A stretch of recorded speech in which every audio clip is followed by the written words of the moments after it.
بچوں، آپ نے سبق پڑھ لیا، چلیں اب ہم مشق کرتے ہیں۔ مشق سوال نمبر 1، سبق کے مطابق درج ذیل سوالات کے جوابات لکھیے۔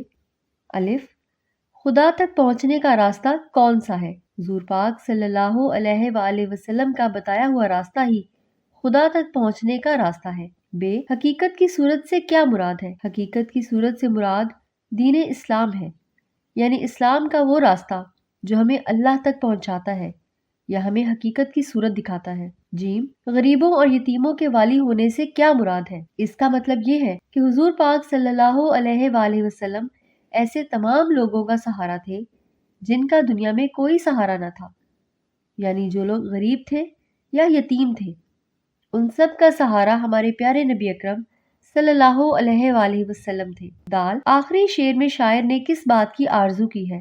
آخری شعر میں شاعر نے اس بات کی آرزو کی ہے کہ حضور پاک صلی اللہ علیہ وآلہ وسلم کا نام ہمیشہ زبان پر رہے۔ ہے، دنیا کے دکھوں سے رہائی کے لیے کیا ضروری ہے؟ دنیا کے دکھوں سے رہائی پانے کے لیے یہ ضروری ہے کہ انسان حضور پاک صلی اللہ علیہ وآلہ وسلم سے بے پناہ محبت کرے۔ سوال نمبر 2، نعت کے مطابق درج ذیل میں سے درست جواب پر ٹک لگائیے۔ الف، نعت میں حضور پاک صلی اللہ علیہ وآلہ وسلم کا نام استعمال ہوا ہے۔ احمد خاتم النبیین سیدنا محمد رسول اللہ صلی اللہ علیہ وآلہ وسلم۔ محمد خاتم النبیین سیدنا محمد رسول اللہ صلی اللہ علیہ وآلہ وسلم۔ امین، صادق۔ اس کا درست جواب ہے احمد خاتم النبیین سیدنا محمد رسول اللہ صلی اللہ علیہ وآلہ وسلم۔ ب، حضور پاک صلی اللہ علیہ وآلہ وسلم کو بے کسوں اور بے نواؤں کا کہا گیا ہے؟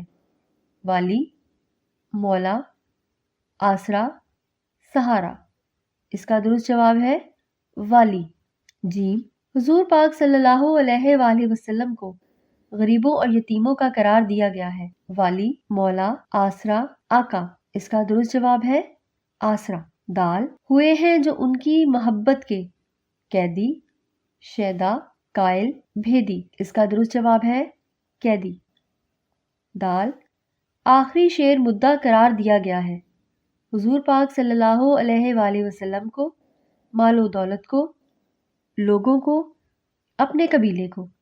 اس کا درست جواب ہے حضور پاک صلی اللہ علیہ وآلہ وسلم کو۔